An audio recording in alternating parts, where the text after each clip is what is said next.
Yes guys, umva nk'umushinga w'umwana w'umukobwa wari muri Miss Rwanda yari afite. Ubanze wumve neza, witondere, witegereze, wumve pe. Ubundi agira icyo mbabwira inyuma yawe agize icyo avuga. Iri kamba impamvu ndi kurihatanira ni uko mfite umushinga wanjye. Icyo umushinga wanjye uzafasha igihugu, uzatanga akazi ku rubyiruko, wongere umusoro w'igihugu kandi uzatuma n'igihugu gitera imbere. Umushinga wanjye ni uwo gukora platforms zikora nka YouTube, Spotify na Audiomack. Ni muri ubwo buryo natekereje gukora umushinga nise Giving Life, ukora nka GoFundMe. Ku bantu bazi GoFundMe, iyo ikoresheje ku Banyarwanda urayikoresha and then amafaranga bashyizeho gufasha umuntu runaka ntabwo yabikoze uri mu Rwanda. Bisaba yuko yego creating account, ariko bikagusaba yuko umuntu uri muri Amerika ariwe ubasha kuyakubikuriza. Iyo yakubikurije uramuhemba n'igihugu cya Amerika kigasigarana umusoro. Ni muri ubwo buryo natekereje gukora platform ariko igakorerwa hano mu Rwanda, ikagifasha Abanyarwanda n'uwo musoro ukaguma mu Rwanda, ikagifasha Abanyarwanda n'uwo musoro ukaguma mu gihugu cyacu, ukabasha kudufasha mu iterambere.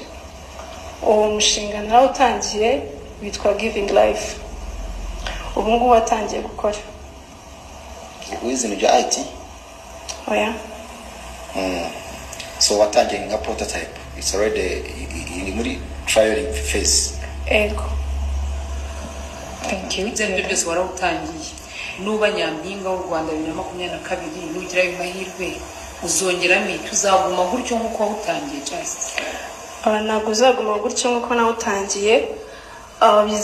Bizamfasha kubona inkunga, bimfashe no kubona aba partners babashe kuza kunyongerera ibiko n'abahanzi n'abafite ubugeni nabo nabatekerejeho nkuko bajyana ibihangano byabo kuri YouTube. Nzakora n'izindi platforms zisa nka YouTube ku buryo zizaza zinjiriza Abanyarwanda n'uwo musoro ukaguma mu gihugu kandi tugakomeza gutera imbere nkuko igihugu cyacu kiri mu bihugu biri gutera imbere vuba vuba. Thank you, Linda. Jolie, is it a yes or no?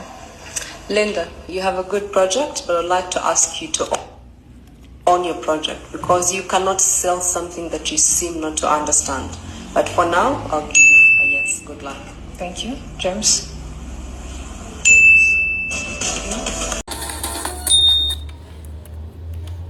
Guys, ndagira ngo wenda mwumvishe nk'ikibazo Mutesi Jolly yabashije uyu mukobwa cyangwa se igitekerezo yamubwiye. Mu by'ukuri kagomba kubanza understandinga neza umushinga ko gatacuruza ikintu tabasha kumva neza. Namwe mwiyumviye uko uyu mukobwa yasobanuye umushinga we kabisa umeze nka GoFundMe yawe ndumva yarawise ngo Giving Life ibintu ngibyo. Mu by'ukuri iyi ni field wenda nakwita yuko ari ikoranabuhanga, ni field ya IT. Uyu mukobwa yarabashije kujyamo gukora platform nziza imeze nka za Spotify, imeze nka za YouTube, nka za TikTok, aho izajya ibasha guhuza abantu benshi cyane b'ingeri zose zo kwisi maze bakabasha kugenda basupportingana bakoherezanya amafaranga, igihugu kigakata umusoro, abantu bagiye batera inkunga bakabona amafaranga, abantu bakabona akazi, abadevelopers bakabona akazi, ibintu byinshi kugenda bitandukana gutyo. So mbere yuko wenda ninjira mu mushinga w'uyu mukobwa, ndagira ngo mbabwire neza yuko nivuze mpereye ku mwaka wa 2024 niwo mwaka wabashe kubara neza. Ndagira ngo mbabwire hagati y'imbuga izo bashe kuvuga ndetse nka YouTube ndetse na TikTok. Nka YouTube muri 2024 amafaranga yabashije kwinjiza yose avuye mu z'amadolari z'ubumwe za Amerika ku kwezi yinjizaga biliyoni 3 zirenga utuntu duce cyane y'amadolari z'ubumwe za Amerika. TikTok rero ntiri kure cyane kuko ku mwaka wa 2024 yinjije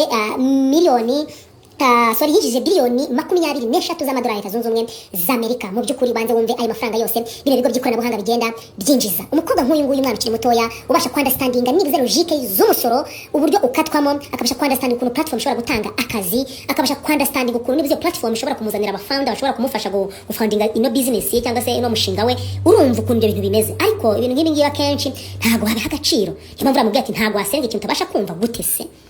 Jack Ma yubatse Alibaba ariko ntabwo yari yarizi ikoranabuhanga, ariko ngo bimeze neza. Guys, ibi ngibi ni ibintu bigenda biba cyane mu bihugu nk'ibi ngibi bikiri mu nzira y'amajyambere, ari bakima abantu bagikamba bacyumva yuko ku guhinga turima tw'igikoni, gutera imboga, kwigisha abantu mu nsengero ari byo byonyine bishobora kuzamura ireme ndetse na project y'umuntu. Uyu mwana w'umukobwa ku giti cyanjye nkanjye as software engineer ubikora wabigize umwuga ufite n'ikigo kibikora. Uyu munsi wa none abaye gifite kino gitekerezo, ababa bamuzi abaye gifite kino gitekerezo azatugane